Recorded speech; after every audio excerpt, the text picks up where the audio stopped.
I refused to cover my neighbor's share of the roof repair. Days later, rain poured in only through my side, as if sabotaged. I rushed into the attic and found the wood rotten, and something etched into the beams that read, "This house was never yours." I called a contractor, and when he peeled back the shingles he found. I live in a duplex in Allentown, Pennsylvania. It's 2 units connected by a shared wall and one big roof. I moved in 5 years ago after my divorce. I bought my half fair and square. It was small, old, and needed work, but it was mine. I needed a clean break, and this place gave me that. My neighbor on the other side is a guy named Neil. Early 50s, gray hair, quiet, keeps to himself. He moved in before me, long before me, I later found out. He never really said much. Just nods when I see him outside. He's got an old brown mutt that barks like crazy every time I step out the door. Neil always acts like he doesn't hear it. A few months back, Neil knocked on my door with a clipboard. First time he came to my door in over a year. He said, "The roof's leaking again." I had a guy look at it. Gave me a quote. He says we should replace the whole thing. He can patch it for now, but we'll both end up paying more later. I asked how much. $8,200, he said. We split it, $4, $100 each. I laughed a little. Not because it was funny, but because that number felt impossible. I was already juggling credit cards and trying to fix up my bathroom by myself. I said, "I haven't had any leaks. My side's fine. I can't swing $4,000 right now." Neil's face went flat. He just stared at me. "It's one roof," he said. "Then you fix it. If mine leaks, I'll deal with it later." He didn't argue. Just walked away.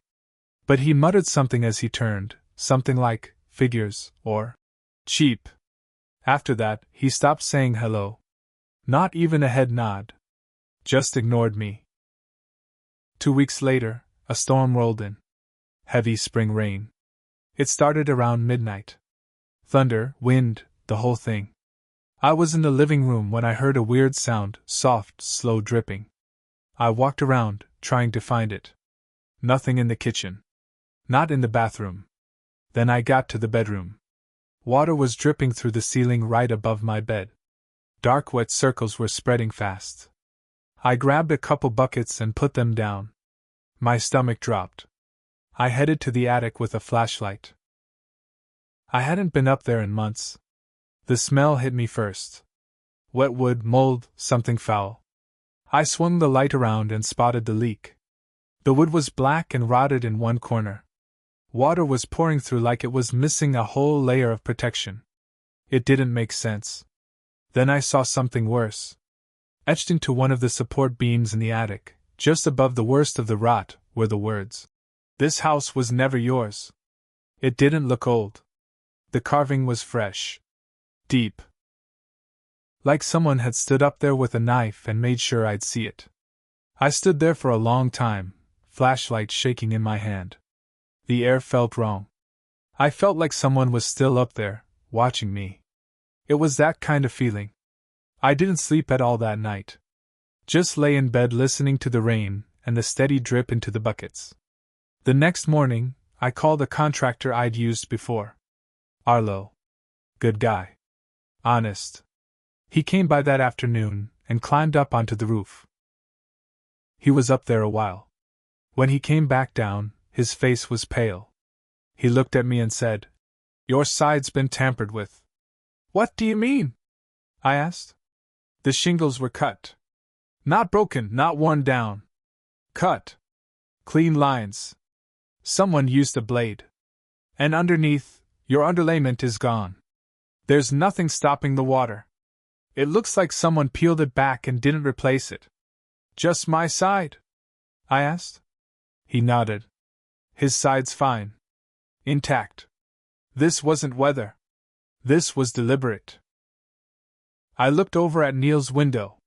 He was standing behind the curtain, just far enough back that he probably thought I couldn't see him.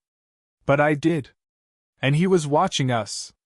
Something clicked inside me then. I couldn't prove it yet, But I knew he did it. Who else would sabotage my roof? Who else had a reason? And why would someone carve those words in the attic if not to send a message? I didn't confront him. Not yet. I needed to understand what I was dealing with. I went to the city records office the next day. Took some time off work. I needed to find out more about the house. About him. Turns out the place used to be a single-family home. A woman named Doris Greaves owned it until she died in 2008. No kids. No husband. She died without a will. The house got tied up in probate, then sold off as a duplex to cover the taxes. Neil bought his side in 2010. My side changed hands a few times before I bought it. But here's the thing. I found a record in Neil's deed. A small line about emergency attic access and shared maintenance easement. My paperwork didn't have that. I asked the clerk. She looked confused. Said it was odd. Usually that kind of clause would be in both deeds. She said it might have been added later. I asked when it was added. She said 2011. A year after Neil bought his side. I left the office feeling sick. That night, I went into the attic again. Looked around more carefully this time. I started tapping the boards on the dividing wall between our two sides. After a while, I found one that moved. I pulled it out. Behind it was a narrow crawl space. Just enough for someone to get through. I slipped inside. Quiet. Careful. I was in his attic now. It was spotless. Clean, organized. There were boxes stacked neatly against one wall.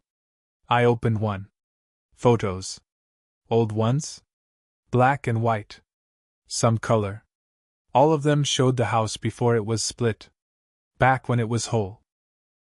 Back when it was his. There was one photo that stopped me cold. It showed the house in the 80s. There was a boy in the photo. Maybe 10 or 11. Standing next to an older woman. They were on the porch. My porch. That boy was Neil. He grew up here. He never got over it. I took that photo with me. Just one. The next morning, I waited outside. He came out with his dog like always. I walked up and held out the picture. This you? He stared at it for a long time. Didn't say a word. You've been here a while, huh? I asked. Still nothing. You think this whole place is yours, don't you? His jaw clenched. You sabotaged my roof. You carved those words in my attic. He didn't deny it. I don't know what your plan is, I said, but it stops now. He turned to go. I said one more thing. I know about the fake clause in your deed. I'm filing a complaint. That got him. He froze for a second, then walked away fast, dog trotting beside him. I made copies of everything. I got Arlo to write a statement. I gave it all to the police and contacted a real estate attorney. Neil didn't show his face for a week. But things were just getting started. By the following week, I had filed the police report. They took Arlo's statement seriously, especially the part about the cut shingles and missing underlayment. I also gave them the photo I took from Neil's attic and explained how I got it. They didn't like that part. The officer who took my report said, "Technically, you trespassed. If he presses charges, we've got a problem." I asked. So what? He sabotages my roof, I find proof, and now I'm the one in trouble. He shrugged. Depends on what your lawyer can argue. Just be careful. That didn't make me feel any better. My attorney, Teresa Bowers, wasn't cheap, but she knew her stuff. She said the clause in Neil's deed looked suspicious as hell. She got a city official to confirm that the notary listed had a history of falsifying documents for friends and family. That gave us leverage. She filed a formal complaint to challenge the easement. If we could prove it was forged, Neil would lose any legal excuse to be in my attic, or even touch the shared parts of the house. But things got worse. A week after I filed the complaint, someone broke into my unit. I came home from work around 6 p.m. My front door was open. Not kicked in, just wide open. Nothing looked stolen at first. No smashed windows. My TV was still on the wall. Laptop on the kitchen table, untouched. But upstairs, in the attic, the carving was gone. Someone had sanded it down. The beam looked freshly scrubbed. The wood was lighter than the rest now, like someone had just tried to erase history. They didn't take anything. They just wanted to erase the message. I called the cops again. This time, they dusted for prints and actually took photos. But I knew who did it. Neil. He had a key. I just didn't know how. That night, I changed the locks. Front, back, and even the one on the basement door. I put a padlock on the attic hatch. And then I called a locksmith to ask a question that had been eating at me for days. If someone had a key to the shared crawlspace between attics, could they get into my unit without breaking anything? He thought for a second. Yeah. If the wall's open and you've got someone slim enough, they could drop in through the attic, maybe get into the upstairs hallway. You'd never know. So that's what Neil had done. He'd been coming in through the attic. I told Teresa. She recommended I install cameras, immediately. I bought 3 that night. 1 for the living room, 1 for the upstairs hallway, and 1 right in the attic, pointed at the hatch and crawl space. And just like that, I had my trap set. It didn't take long. 3 nights later, around 2:12 a.m., I got a motion alert on my phone. I was sleeping on the couch because I didn't feel safe upstairs. The alert showed someone in the attic. A figure crawled through the wall gap from Neil's side. He had a flashlight in his mouth and something in his hand. He moved slow and quiet, like he'd done this before. I watched on my phone as he pulled on the attic hatch. But this time it was locked. And I was ready. I called the cops while standing under the hatch, baseball bat in hand. They showed up fast, faster than I expected. When they pulled him down, he didn't even try to fight. Just stared at me with this strange, calm look. Like I'd disappointed him somehow. One of the officers said, "He had gloves, a utility knife, and this." He held up a small paper bag. Inside were matches and a lighter. He was going to burn something. My house, maybe? Or just the attic to cover his tracks. I asked him, "Why? Why do this?" Neil looked me dead in the eye and said, "Because you weren't supposed to be here. None of you were." He was charged with unlawful entry, attempted arson, and property damage. Teresa said we had a good chance to get a restraining order and possibly sue for damages. But that wasn't enough for me. I needed to know why he'd gone this far. Why someone would risk prison over a house. So I did some digging. I found an old neighbor, a woman named Ray who lived 2 streets down. She used to know the Greaves family back in the 80s. She was in her 70s now, walked with a cane, but sharp as hell. She invited me in and poured me tea like we'd known each other forever. I asked her about Doris Greaves and Neil. She sighed and said, "That boy? I knew him. Neil wasn't her blood. But she took him in when his mom died. Treated him like her own. He called her Aunt Doris, but she raised him from the time he was 9. Did she promise him the house?" I asked. She nodded. Everyone knew it. Doris said she'd leave it to him. But she got sick. Fast. Didn't have time to write it down. State took over when she passed. Neil fought it, but he had no claim. What happened then? Lost the whole house. They chopped it into 2 and sold it off. I think something snapped in him after that. That explained the photos. The carving. The sabotage. The way he looked at me. Neil never accepted that the house was gone. That my side wasn't his. But now he was facing charges. And I had proof. What I didn't have yet was peace. Because the war wasn't over. Not even close. A week after Neil's arrest, I figured things would settle down. But I was wrong. The first sign was a letter. No stamp. Just folded in half and stuffed through my mail slot. It was handwritten. Blocky, rush letters. "You can throw him in jail, But you'll never erase what this house is. There was no signature. But I knew it wasn't from Neil. The handwriting didn't match anything I'd seen from him. And he was still in holding, awaiting arraignment. Someone else was involved. I showed it to Teresa. She told me to call the cops again, which I did, but they said unless a threat was made, there wasn't much they could do. They logged the incident. That was it. 2 days later, I got a knock on the door. It was the mail carrier. "You the owner here?"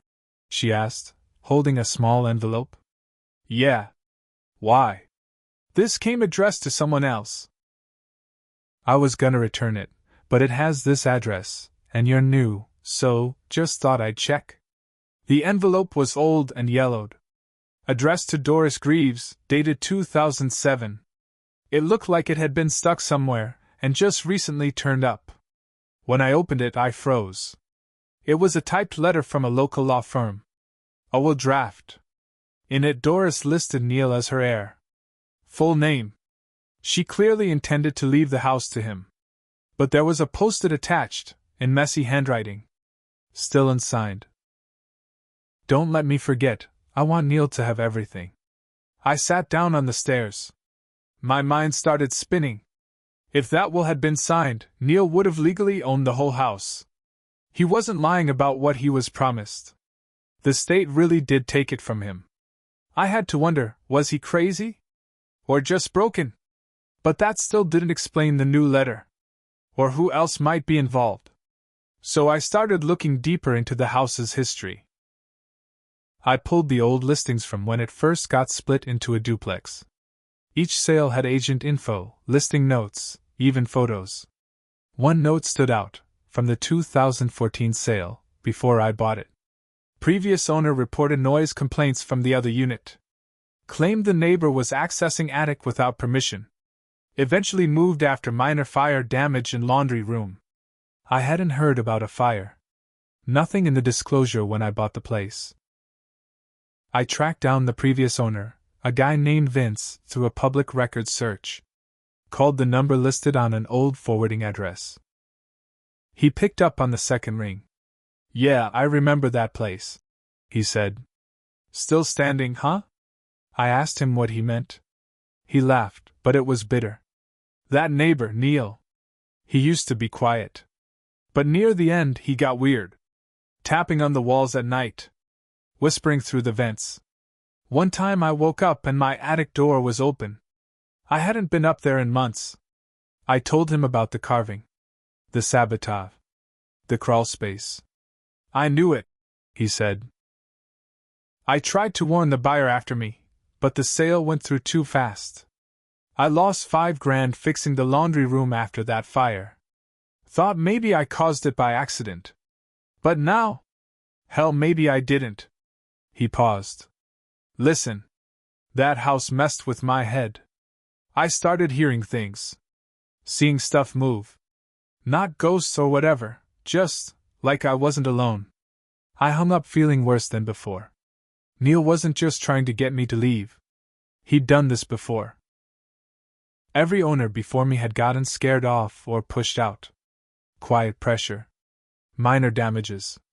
Strange noises. Fires that never quite got explained. Neil had been running people off for over a decade. But the part that really got me? The letter I found in the attic crawlspace the next night. I'd gone back up to double-check the new lock. I hadn't noticed it before, tucked in a dusty corner, under a loose piece of insulation. It was addressed to Doris, never mailed. Handwritten, barely legible. From Neil. "I don't care what they say. I don't care what papers say. This house is mine. You said so. You promised. If you die without saying it loud, I'll make sure no one else ever gets to stay. Not for long. I'll wait. I'll make them leave. I'll keep it like it was." It was dated 2008. The year Doris died. I took a photo of it. Sat on the attic floor with my heart in my throat.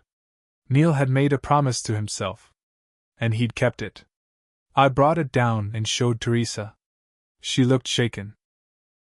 "This is obsession," she said. He didn't just want the house. He lived for it. It became his identity. She told me she'd push harder on the charges.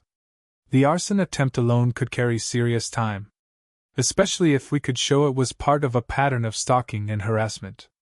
But what she didn't expect, and what neither of us saw coming, was when Neil made bail. He got out. And 2 nights later, someone spray-painted my garage door. You won't outlast me either. When I saw the spray paint on my garage door, I didn't even get mad. I just stood there for a minute. Read the words. Let them sink in. You won't outlast me either. Neil was out. On bail. And still trying to scare me. But I wasn't scared anymore. I was angry and tired. He wanted to wear me down like he did everyone else before me. But I wasn't going anywhere. This was my home now. So I stopped playing defense. First thing I did, I had the cameras upgraded. Every corner. Inside and out. I also put a motion-triggered alarm on the attic hatch and added a second steel latch, drilled into a joist that couldn't be accessed from the crawlspace. Second thing, I hired a private investigator. His name was Marcus. Former military, now did quiet work in the Lehigh Valley area. I told him everything, showed him the letters, the pictures, the crawlspace, even the footage of Neil breaking in. He didn't say much, just listened and nodded. 3 days later, Marcus called me. You were right, he said. But it's bigger than you thought. He'd gone through county archives, looked at property records and complaints from other neighbors. Turns out Neil had filed formal complaints against every single owner of my side of the duplex over the last 15 years. Noise complaints, zoning violations, false claims about illegal remodeling.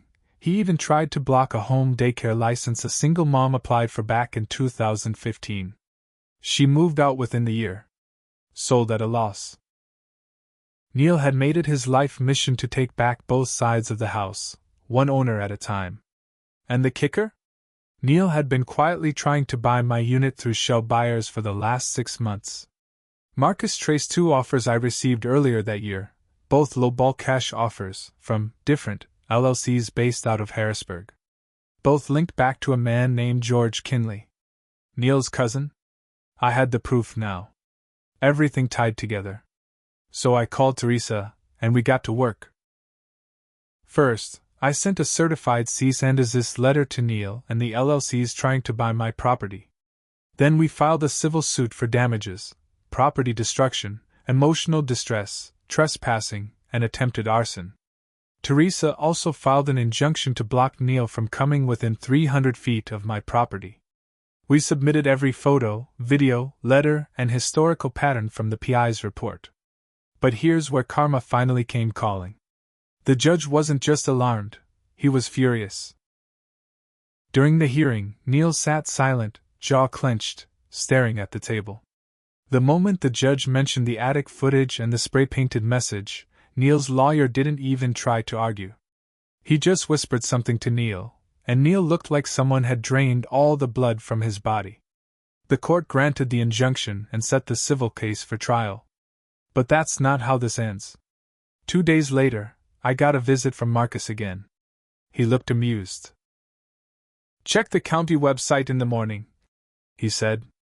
Public records section. When I did, I couldn't believe what I saw. The state had opened an investigation into Neil's side of the duplex. Zoning violations. Code enforcement. An anonymous tip, thanks to Marcus, had led them to discover multiple unpermitted modifications, including one that breached the firewall between our units. That crawlspace Neil used? Illegal. Worse, someone had reported suspicious behavior involving Neil's use of certain chemicals kept in the shed behind his unit. Apparently someone, again Marcus, had submitted a report that included camera footage of Neil fumbling with jugs and containers. They searched the shed. Found solvents, fuel, and charred rags. Neil was arrested again, this time with heavier charges. Intent to commit arson with evidence in hand. But it gets better. The city, after reviewing his history of complaints and the fraudulent deed clause, decided to reinspect his entire unit. His attic crawlspace had exposed wiring, black mold, and a dangerously unstable floor beam he never reported or repaired. They condemned it. His unit. Condemned. The man who spent 15 years trying to scare everyone out of my side of the house was now evicted from his. They gave him 14 days to vacate. He tried to appeal, but the appeal was denied in under a week. He lost the house. But I wasn't done yet. At trial, we presented the full timeline, every action he took against every previous owner. The judge ruled in our favor, awarded me $93,000 in damages, plus legal fees. Neil never showed up to the final hearing. He was already gone. No one knows exactly where he went.